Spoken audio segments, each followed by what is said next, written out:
কলকাতার রাত ঘনিয়ে এসেছে। শহরের পুরনো গলির একটি জরাজীর্ণ ফ্ল্যাটে ম্লান আলোর বাল্ব জ্বলছে। টেবিলে ছড়িয়ে ছিটিয়ে কাগজপত্র, জাল পাসপোর্টের খসড়া আর একটি ল্যাপটপে আধার কার্ডের ডিজিটাল ফরম্যাট। ছায়ার মতো বসে একজন, তার মুখে উৎকণ্ঠা আর কপালে ঘাম। দূরে কোথাও কুকুরের ডাক। হঠাৎ দরজায় ধাক্কা।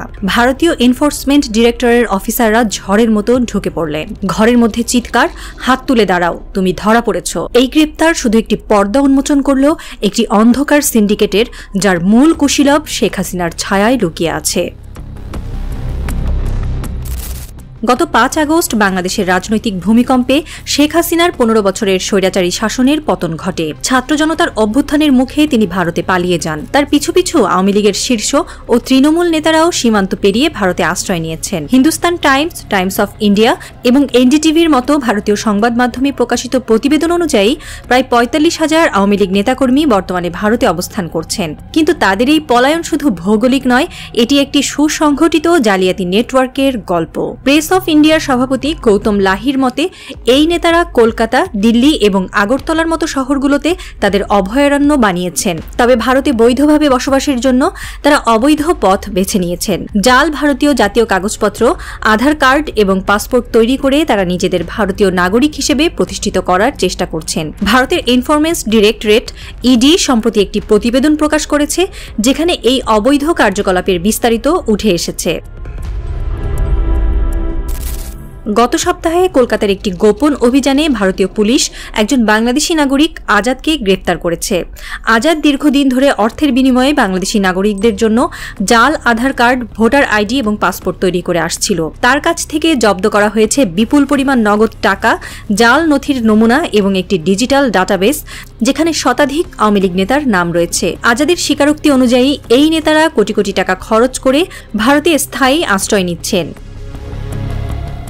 এই জালিয়াতি নেটওয়ার্কের পেছনে শেখ হাসিনার প্রত্যক্ষ নির্দেশনা রয়েছে বলে অভিযোগ উঠেছে। ভারতীয় গোয়েন্দা সংস্থার একটি সূত্র জানায়, হাসিনা দিল্লিতে আশ্রয় নেওয়ার পর থেকে তার ঘনিষ্ঠ সহযোগীদের জন্য এই নেটওয়ার্ক গড়ে তুলেছেন।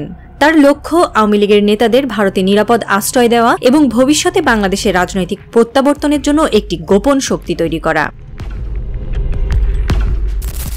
বাংলাদেশ থেকে ভারতে পালানোর জন্য আওয়ামী লীগ নেতারা বিভিন্ন পন্থা অবলম্বন করেছেন। কেউ কেউ পশ্চিমবঙ্গের ছিদ্রযুক্ত সীমান্ত ব্যবহার করেছেন, আবার কেউ কেউ ত্রিপুরা ও মেঘালয়ের জঙ্গল পথে পালিয়েছেন। সীমান্ত পারাপারের জন্য তারা দালালদের হাতে তুলে দিয়েছেন লাখ লাখ টাকা। একটি সূত্র জানায়, একজন শীর্ষ আওয়ামী লীগ নেতা কলকাতায় আশ্রয় নিতে 2 কোটি টাকা খরচ করেছেন। এই অর্থের একটি বড় অংশ গেছে জাল নথি তৈরির পেছনে। ভারতীয় সংবাদ মাধ্যম জানিয়েছে, এই পলায়নকারীদের মধ্যে রয়েছেন প্রাক্তন মন্ত্রী, সংসদ সদস্য এবং স্থানীয় নেতারা। তাদের মধ্যে অনেকেই বাংলাদেশের দুর্নীতি, নির্যাতন এবং গণহত্যার অভিযোগে অভিযুক্ত। ছাত্র জনতার অভ্যুত্থানের পর বাংলাদেশে তাদের বিরুদ্ধে গ্রেফতারি পরোয়ানা জারি হয়েছে। এই পরিস্থিতিতে ভারত তাদের জন্য একমাত্র নিরাপদ আশ্রয় হয়ে উঠেছে। এই অবৈধ অনুপ্রবেশ এবং জালিয়াতির ঘটনা ভারতের অভ্যন্তরীণ রাজনীতিতে নতুন সংকট তৈরি করেছে। পশ্চিমবঙ্গের বিরোধী দলগুলো অভিযোগ করছে, আওয়ামী লীগ নেতাদের আশ্রয় দেওয়া ভারতের নিরাপত্তার জন্য হুমকি। একই সঙ্গে বাংলাদেশের অন্তর্বর্তী সরকার শেখ হাসিনা এবং তার সহযোগীদের ফিরিয়ে দেওয়ার দাবি জানিয়েছে। গত মাসে থাইল্যান্ডে একটি দ্বিপাক্ষিক বৈঠকে বাংলাদেশের প্রধান উপদেষ্টা ডক্টর মোহাম্মদ ইউনুস ভারতের প্রধানমন্ত্রী নরেন্দ্র মোদীর কাছে হাসিনাকে ফিরিয়ে দেওয়ার আহ্বান জানিয়েছেন। কিন্তু ভারতের অবস্থান এখনও অস্পষ্ট। একদিকে ভারত বাংলাদেশের সঙ্গে দীর্ঘদিনের কূটনৈতিক সম্পর্ক বজায় রাখতে চায়, অন্যদিকে হাসিনাকে আশ্রয় দেওয়া ভারতের অভ্যন্তরীণ এবং আন্তর্জাতিক চাপ বাড়াচ্ছে। ভারতীয় গোয়েন্দা সংস্থার একটি সূত্র জানায়, হাসিনা দিল্লিতে থাকলেও তিনি গোপনে তার নেতাদের সঙ্গে যোগাযোগ রাখছেন। তিনি ভারতের মাটিতে একটি গোপন রাজনৈতিক নেটওয়ার্ক গড়ে তুলছেন, যা বাংলাদেশে তার প্রত্যাবর্তনের জন্য মঞ্চ তৈরি করবে।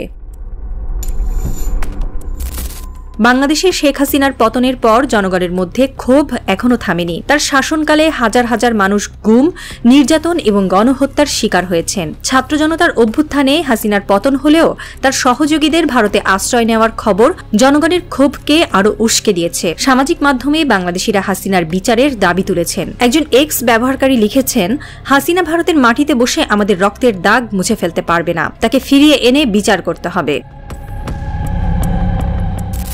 কলকাতার সেই জরাজীর্ণ ফ্ল্যাটে পুলিশের অভিযান শেষ। আজাদের গ্রেফতারের সঙ্গে সঙ্গে জালিয়াতির একটি স্তর উন্মোচিত হল। কিন্তু এই গল্পের শেষ এখানে নয়। কলকাতারই কোনো গোপন ঘাঁটিতে শেখ হাসিনা এখনও তার পরবর্তী পদক্ষেপের পরিকল্পনা করছেন। তার চোখে প্রতিশোধের আগুন। তিনি জানেন তার নেতারা ভারতের মাটিতে লুকিয়ে আছে, জাল পরিচয়ে নতুন জীবন শুরু করছে। কিন্তু প্রশ্ন ঝুলে আছে, এই অন্ধকার সিন্ডিকেট কতদিন টিকবে? ভারতের জনগণ কি নীরব থাকবে, নাকি তাদের ক্ষোভও একদিন রাস্তায় নামবে? পশ্চিমবঙ্গ কেঁপে উঠবে স্লোগানে বিদায় করো হাসিনাকে।